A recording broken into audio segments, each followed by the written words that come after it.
Friends, हम पढ़ रहे हैं चैप्टर सॉलिड स्टेट, जहाँ पे हमने सॉलिड स्टेट का पूरा थ्योरी पोर्शन जो है वो कंप्लीट कर लिया है। ठीक है, और बीच बीच में जितना भी न्यूमेरिकल्स आ रहा था उसको भी हमने कवर कर लिया। ओके, और आज के क्लास में हम कुछ कॉन्सेप्चुअल क्वेश्चंस का डिस्कशन करेंगे। ठीक है, तो स्टार्ट करते हैं।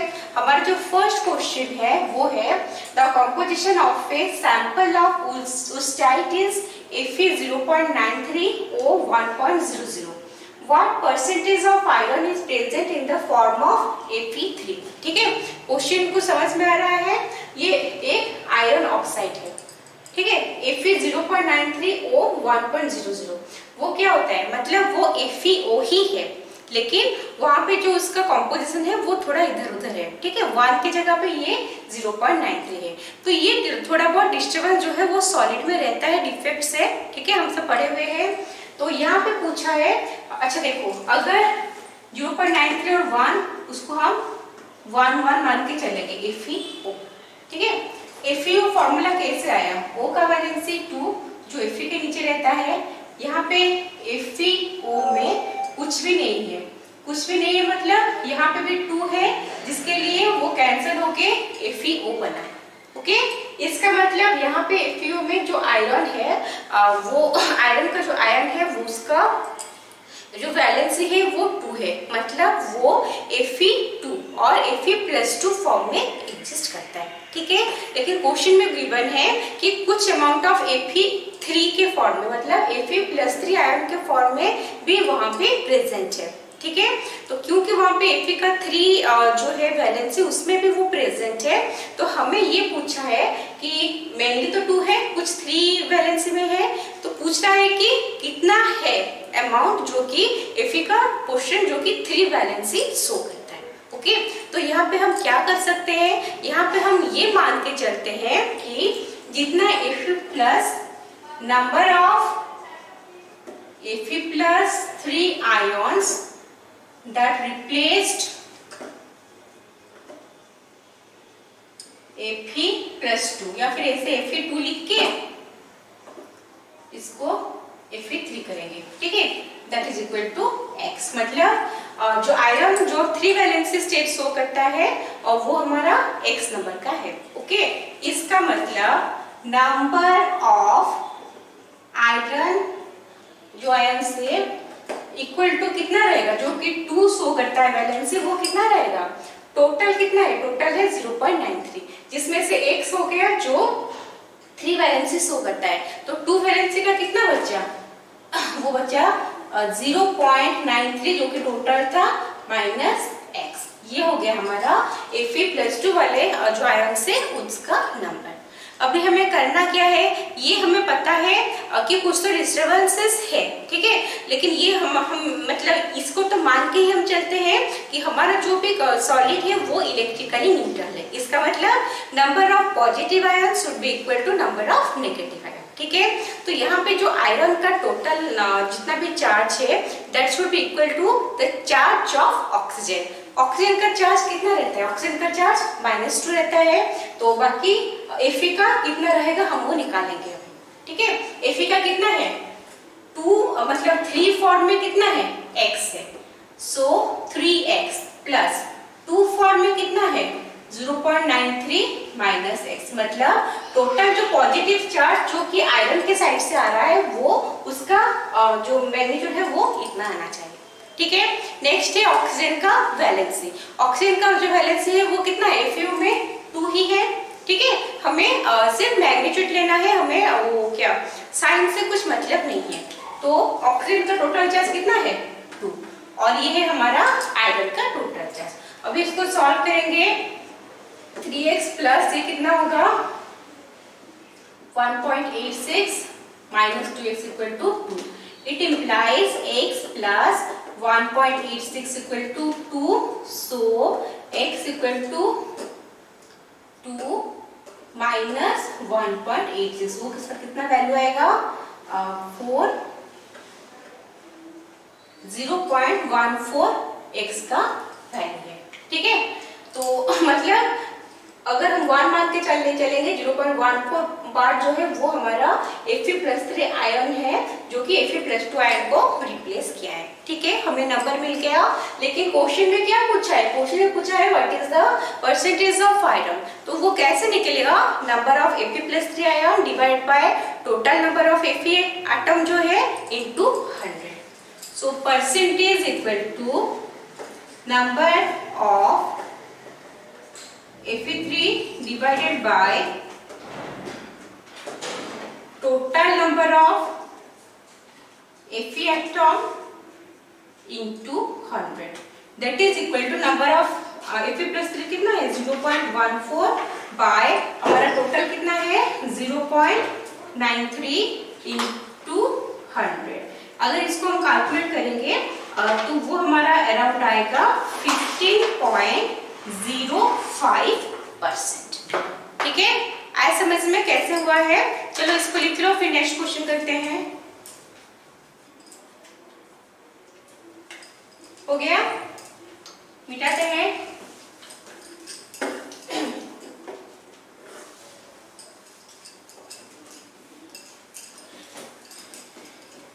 नेक्स्ट क्वेश्चन लिखो, question number 2, why is glass considered a super cooled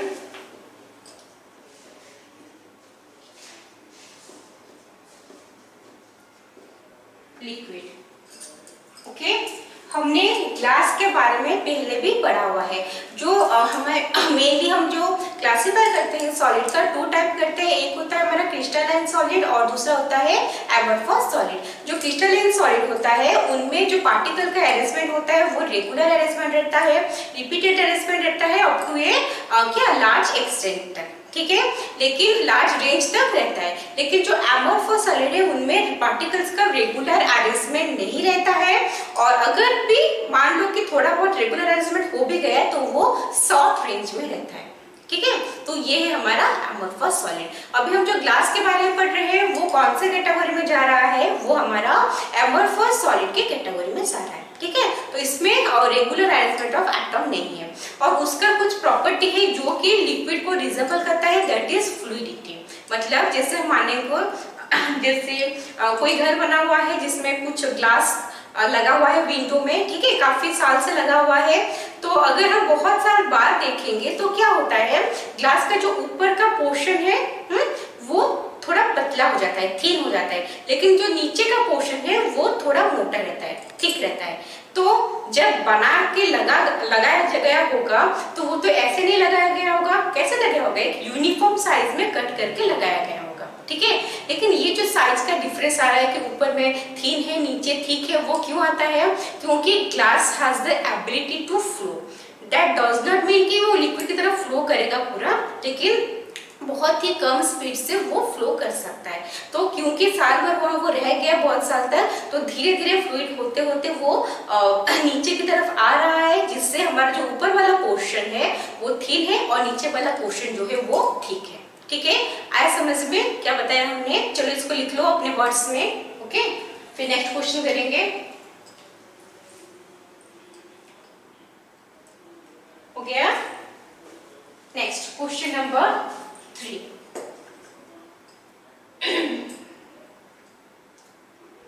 solid ए लिखो, solid A is very hard insulator.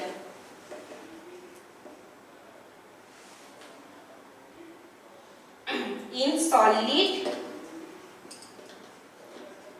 as well as in molten state.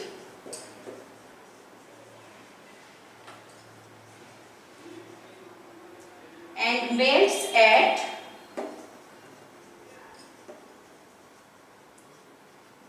extremely high temperature.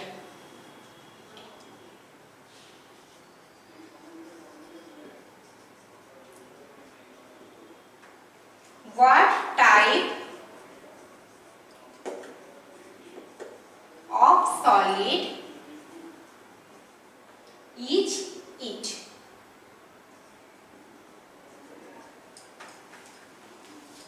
Okay, question में क्या बोला है कि कोई भी हमारे पास एक सॉलिड है ए जो कि हार्ड इंसुलेटर है, ठीक है। कौन से कंडीशन में हार्ड इंसुलेटर है?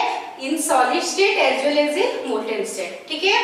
And melts at extremely high temperature, और वो बहुत ही हाई टेम्परेचर में मेल्ट करता है। तो पूछ रहा है कि वो कौन से कैटेगरी ऑफ सॉलिड को बिलोंग करता है, ठीक है। तो ये जो हमारा कैटेगरी है क्या कि वो इंसुलेटर है, मतलब वो आयनिक सॉलिड नहीं हो सकता है क्या? आयनिक सॉलिड जो है वो क्या होता है? गुड कंडक्टर ऑफ इलेक्ट्रिसिटी होता है। मेटालिक सॉलिड होता है, they are also good conductor of electricity. और ये क्या बोला है? ये बोला है कि हाई टेम्परेचर में मेल्ट करता है, मतलब वो क्वाइट स्टेबल है। अगर लेस स्टेबल होता तो कम टेम्परेचर में मेल्ट कर जाता, ठीक है। तो ये सारे प्रॉपर्टी को अगर हम देखेंगे तो ये बिलोंग करता है हमारा covalent solids. Okay, covalent solid जिसको हम अदरवाइज नेटवर्क सॉलिड्स भी बोलते हैं, ठीक है। ऐसा समझ में, चलो लिख लो इसको। हो गया। नेक्स्ट क्वेश्चन, नेक्स्ट क्वेश्चन है, लिखो question number 4। What type of defect can arise? What type of defect can arise when a solid is heated? When a solid is heated, which physical property is affected by it? Which physical property is affected by it? और क्या पूछा है? And in what way? And in what way? Okay, question में क्या दिया है? What type of defect can arise when a solid is heated? अगर हम कोई भी सॉलिड को हीट करेंगे तो वहां पे कौन से टाइप ऑफ डिफेक्ट अराइज होता है, ठीक है। अगर हम सॉलिड को हीट करते हैं तो क्या होता है? ये चांसेस रहता है कि लेटेस्ट पॉइंट से कोई भी एटम या आयन जो है वो पॉइंट को छोड़ के सरफेस को चले जाए, ठीक है। जैसे हमने एग्जाम्पल भी पढ़ा था, जैसे NaCl को हमने हीट किया था in presence of sodium vapours. उस केस में क्या होता? जो सोडियम वेपर्स था, सोडियम आके क्या अपने सरफेस के ऊपर डिपोजिट हो जा रहा था, ठीक है ना। और अंदर से लेटेस्ट पॉइंट से Cl- सरफेस के पास आ रहा था और वो Na+ को कंबाइन कर रहा था, ऐसा हो रहा था। तो यहाँ पे क्या होता था कि अगर हम कोई भी चीज को हीट करने जा रहे हैं तो सारा चांसेस यही है कि लेटाइस साइड से हमारा आयंस जो है वो निकल जाए, ठीक है। तो ये कौन सा डिफेक्ट होता है? ये होता है हमारा वैकेंसी डिफेक्ट, ठीक है। Vacancy defect. Next, which physical property is affected by it and in what way? Physical property का क्या अफेक्टेड होता है? हमने अभी तक जो भी डिफेक्ट पढ़ा हुआ है सबमें हमने फिजिकल प्रॉपर्टी में डेंसिटी का ही कंपैरिजन किया है, ठीक है ना। तो अगर कोई भी एटम है, आयन है, अगर वो क्या करे अपना नॉर्मल सेट छोड़ के लैटिस से चला जा रहा है, उस केस में क्या होता है? कोई भी एक मास चला जा रहा है तो डेंसिटी जो है वो डिक्रीज ही करेगा, ठीक है। इससे क्या होगा? Density is decreased. ओके, आए समझ में? चलो लिख लो। हो गया। Next,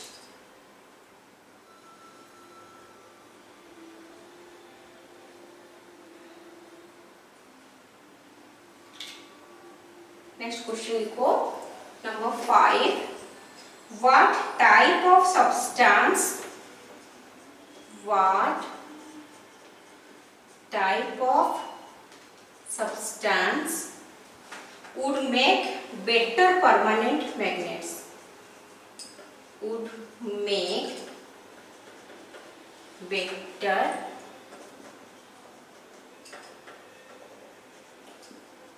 permanent magnets। क्या है? फेरोमैग्नेटिक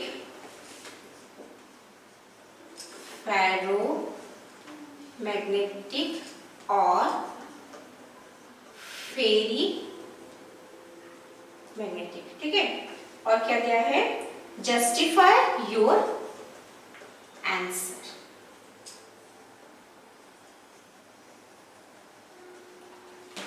ठीक है, क्या दिया है क्वेश्चन में? What type of substance would make better permanent magnets?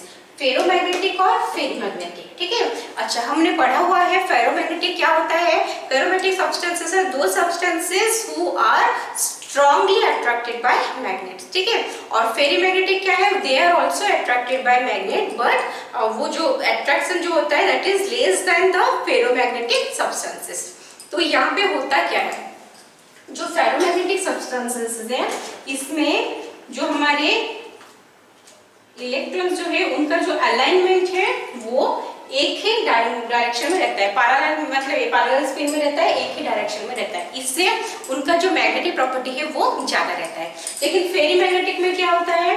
Pheri magnetic का भी मैग्नेटिक प्रॉपर्टी रहता है, बट यहाँ पे जो इलेक्ट्रॉन्स का अलाइनमेंट है वो जो स्पिन है वो डिफरेंट है। ठीक है, डिफरेंट है बट एग्जैक्टली हाफ नहीं है कि हाफ एक स्पिन में रहा और एग्जैक्टली हाफ दूसरा स्पिन में रहा, ऐसा नहीं होता।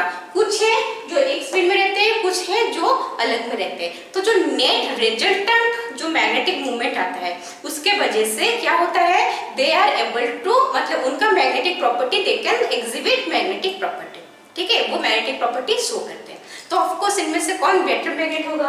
वो हमारा फेरोमैग्नेटिक होगा, क्योंकि ये जो रहता है वो परमानेंटली रह जाता है। अगर हम मैग्नेटिक फील्ड को विड्रॉ कर लेंगे फिर भी इनका जो इलेक्ट्रॉन का अलाइनमेंट है वो चेंज नहीं होता। ठीक है, इससे क्या होता है? इससे हमारा वो जो है वो बेटर मैग्नेटिक प्रॉपर्टी शो कर सकते हैं। ठीक है, आया समझ में? चलो लिखो इसको।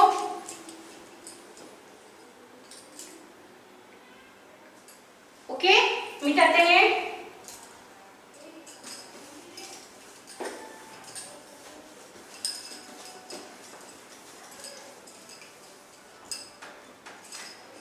Next question,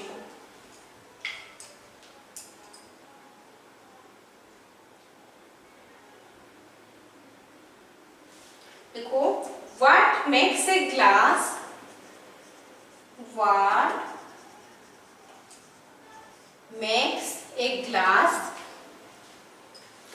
different from a solid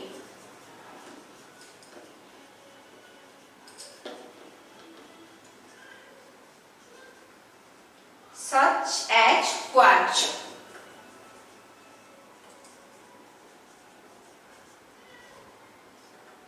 Under what condition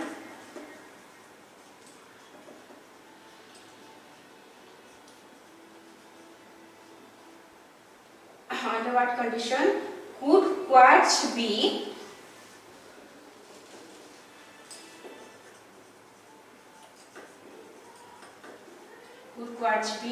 converted into glass? Quartz be converted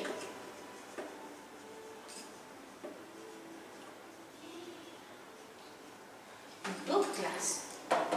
ठीक है, क्वेश्चन में क्या गिवन है? क्वेश्चन में पूछा है कि ग्लास क्वार्ट्ज से कैसे डिफर करता है। ठीक है, ये तो हमें पता है ग्लास जो है वो हमारा क्या होता है? वो एमोर्फस सॉलिड के कैटेगरी को बिलोंग करता है, और जो क्वार्ट्ज है वो क्रिस्टलाइन सॉलिड के कैटेगरी को बिलोंग करता है। ठीक है, इसका मतलब क्वार्ट्ज में जो हमारा पार्टिकल्स का अरेंजमेंट है वो एक डेफिनेट रेगुलर अरेंजमेंट है, और ग्लास में वो अरेंजमेंट जो है वो डेफिनेट नहीं है, और अगर डेफिनेट हो गया, रेगुलर अरेंजमेंट हो गया तो भी वो शॉर्ट रेंज तक रहेगा। ठीक है, तो ये हो गया हमारा डिफरेंस। ग्लास में क्या हुआ? ग्लास जो है दैट इज क्या? Amorphous solid. ओके, और जो क्वार्ट्ज है वो हो गया हमारा क्रिस्टलाइन सॉलिड। ठीक है, नेक्स्ट क्वेश्चन पूछा है under what condition could quartz be converted into glass. Quartz को भी हम ग्लास में कन्वर्ट कर सकते हैं। कैसे कर सकते हैं? अगर हम उसको ज्यादा हीट कर लेंगे और हीट करने के बाद सडनली कूल करेंगे तब वो क्वार्ट्ज जो है वो ग्लास में कन्वर्ट हो जाएगा। कैसे होगा? क्वार्ट्ज क्या करेंगे? उसको हीटेड एंड सडनली कूल्ड, उस केस में वो ग्लास में कन्वर्ट हो जाएगा। ओके, आया समझ में? चलो लिख लो। हो गया? Next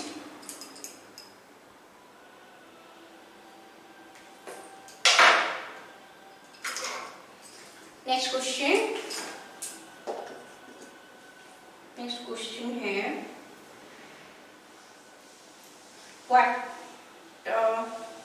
what is meant by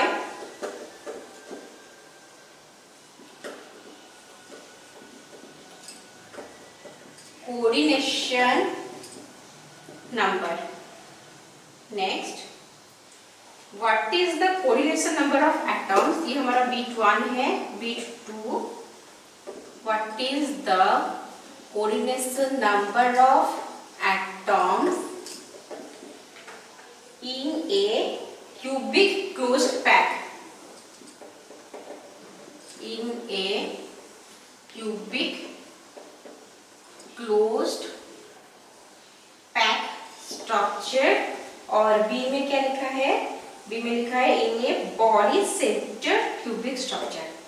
in a body centered cubic structure मतलब BCC। ठीक है? अच्छा, what is mean by coordination number? ये हमें पता है। अगर कोई भी एटम या आयन को इन ए गिवन लैटिस कितना नंबर ऑफ एटम और आयन सराउंड करके रखते हैं उसको हम बोलते हैं क्या?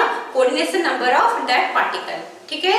मतलब मान लो जैसे एक Na+ आयन को 6Cl- आयन ने क्या किया है? सराउंड करके रखा है, तो Na+ आयन का कोऑर्डिनेशन नंबर हुआ 6।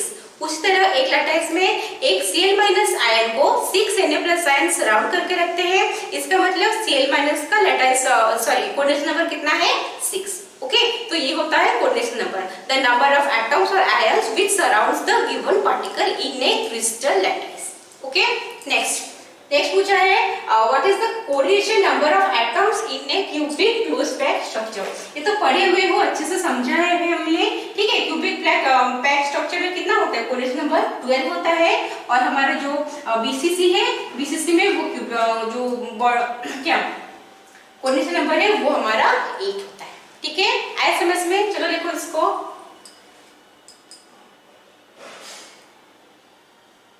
हो गया?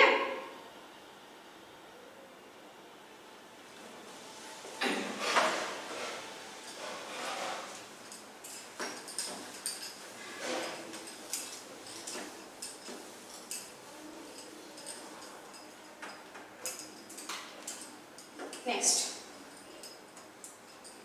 question, how many lattice points are there? How many lattice points are there in one unit cell of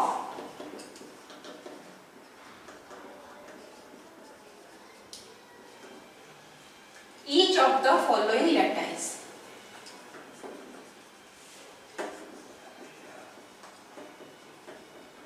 Each of the following lattice.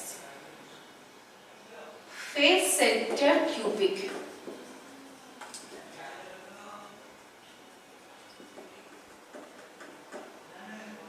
Next, face center tetragonal.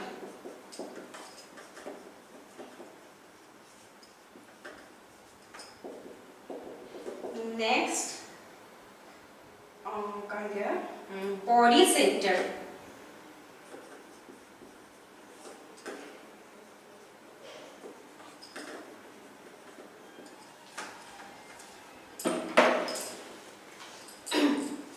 कितना lattice point present है इन ए given unit state, ठीक है। Face centred cubic, face centred cubic में हमारा जो क्या है जो भी पार्टिकल्स है वो कहाँ रहते हैं, 8 कॉर्नर्स में रहते हैं और जितना भी फेसेस है उनके सेंटर में रहते हैं। 8 कॉर्नर्स में रहा तो कॉर्नर में कितना लैटिस, जहां पे भी रहेगा पार्टिकल वो हमारा लैटिस पॉइंट है। पढ़े हुए हो, जितना भी कॉर्नर है वो कॉर्नर के लिए लैटिस पॉइंट, कितना कॉर्नर है 8, तो 8 तो 8 है हमारा कॉर्नर का लैटिस। और कहाँ पे है, फेसेस में, ईच फेसेस के सेंटर में। तो हमारा जो क्यूबिक स्ट्रक्चर है वहाँ पे कितना फेसेस रहता है, 6 फेसेस, 6 फेसेस के सेंटर, मतलब total 6 number of lattice point रहा फेस के थ्रू, ठीक है। 8 रहा कॉर्नर में, 6 रहा फेस में, तो कितना हुआ टोटल 14 हुआ। ऐसा समझ में। नेक्स्ट फेस सेंटर टेट्रागोनल, वो ही सेम चीज है, वहां पे भी 8 कॉर्नर्स है और 6 फेसेस है, फेसेस के सेंटर में है और हर कॉर्नर्स में है। तो यहाँ पे भी 8 + 6 = 14 जो है वो हमारा क्या लैटिस पॉइंट है। नेक्स्ट आता है बॉडी सेंटर क्यूबिक। ये बॉडी सेंटर क्यूबिक में क्या है, 8 कॉर्नर्स में है, ईच कॉर्नर्स में और एक बॉडी के अंदर। ईच कॉर्नर, कितना कॉर्नर टोटल में है, 8 कॉर्नर्स, तो ये हो गया हमारा कॉर्नर का लैटिस पॉइंट जो है 8 प्लस बॉडी के अंदर एक ही रहता है, एक ही पॉइंट है जहां पे रहेगा हमारा पार्टिकल, तो बॉडी के अंदर रहा पॉइंट 1, सो 8 + 1 = 9। ठीक है, समझ में आया क्या है लैटिस पॉइंट। हमने अभी तक जो पढ़ा था वो क्या पढ़ा था कि डिफरेंट कैटेगरी ऑफ सॉलिड्स में कितना टोटल नंबर ऑफ पार्टिकल्स रहता है, ठीक है। तो लैटिस पॉइंट मतलब कहाँ कहाँ पे हमारा पार्टिकल प्रेजेंट है। हो गया, इजी ही है, चलो लिखो।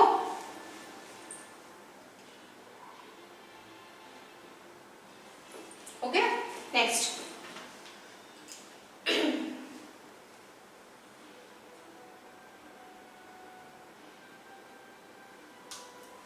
Next question. Classify each of the following. Classify each of the following as being either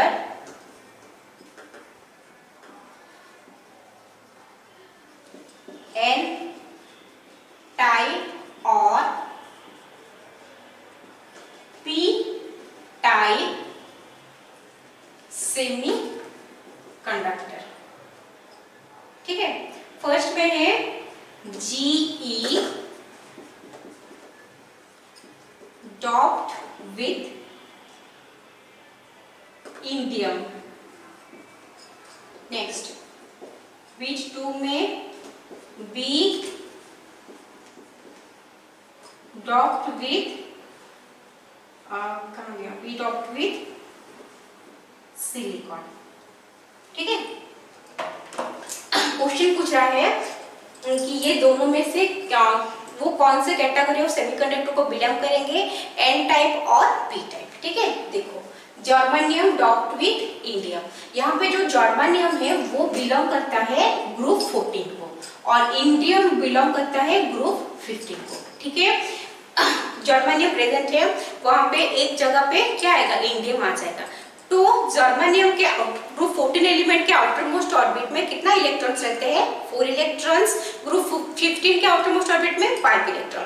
अगर 4 इलेक्ट्रॉन रहने का जगह है तो वो 4 इलेक्ट्रॉन बॉन्ड बनाएगा, लेकिन उस जगह पे 4 वाला नहीं आया, वहां पे 5 इलेक्ट्रॉन वाला आ गया है, इंडियम आ गया है। तो उस केस में क्या होगा, उस केस में 4 इलेक्ट्रॉन तो बॉन्ड बना लेगा, बाकी जो 1 इलेक्ट्रॉन है वो फ्री रहेगा। तो that electron will be responsible for conductivity of electron, sorry for electricity conducting. Okay, तो वो जो इलेक्ट्रिसिटी कंडक्ट हो रहा है वो किसके वजह से हो रहा है, इलेक्ट्रॉन के वजह से। इलेक्ट्रॉन मतलब नेगेटिव, बताया था हमने, नेगेटिव पार्टिकल की वजह से हो रहा है, तो इसको हम क्या बोलते हैं, एन टाइप सेमीकंडक्टर। ओके, क्या लिखेंगे, N type semiconductor. Next boron doped with silicon, तो यहाँ पे बोरॉन जो है वो बिलोंग करता है हमारा ग्रुप 13 को, सिलिकॉन जो है वो बिलोंग करता है ग्रुप 14 को। ठीक है, तो बोरॉन ग्रुप 13 को बिलोंग करता है, उसके आउटर मोस्ट ऑर्बिट में कितना इलेक्ट्रॉन रहना चाहिए, 3 इलेक्ट्रॉन।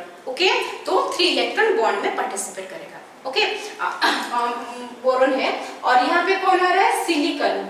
सिलिकॉन जो है वो ग्रुप 14 में है, ठीक है।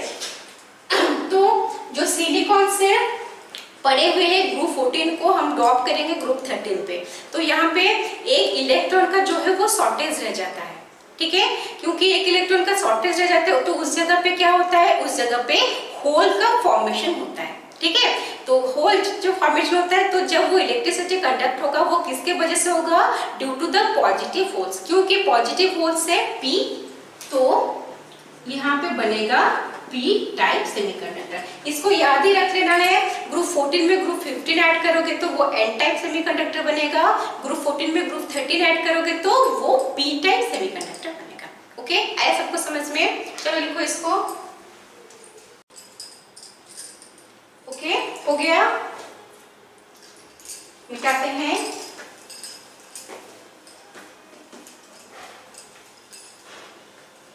Next question,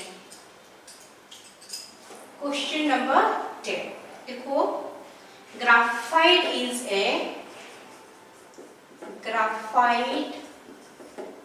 a good conductor of electricity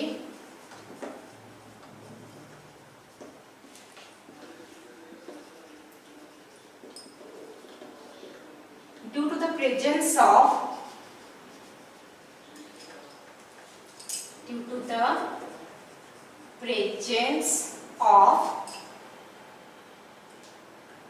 bit 1 lone pair of electrons, bit 2 free valence electrons,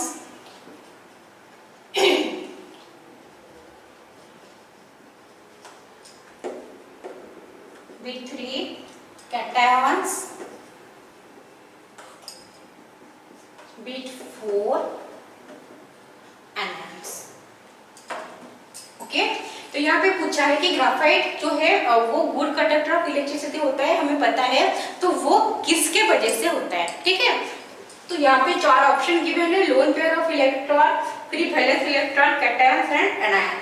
तो इसका जो आंसर है वो due to free valence electrons रहता है। ग्राफाइट में फ्री वैलेंस इलेक्ट्रॉन्स प्रेजेंट है जिसके वजह से वो इलेक्ट्रिसिटी कंडक्ट करता है, ठीक है। चलो लिखो। Okay, next question, the lattice site in a pure crystal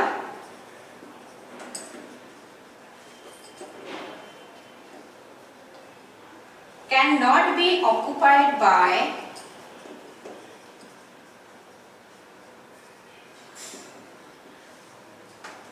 option 1 molecules, option 2 ion, 3 electron,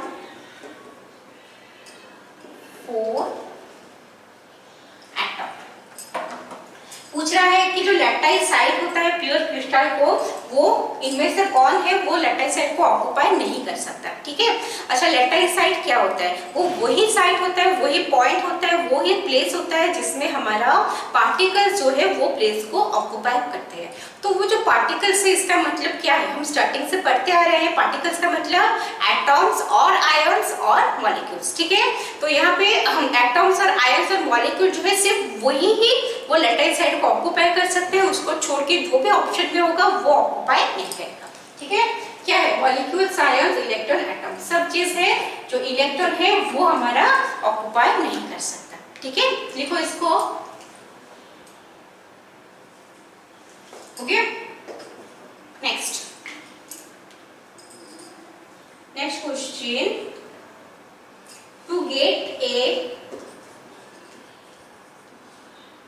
N type semiconductor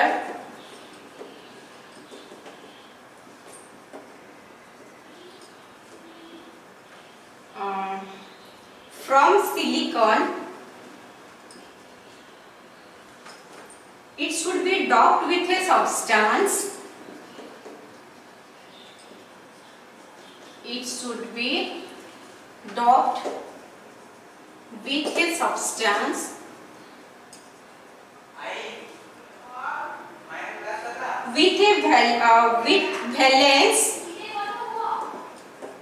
with valence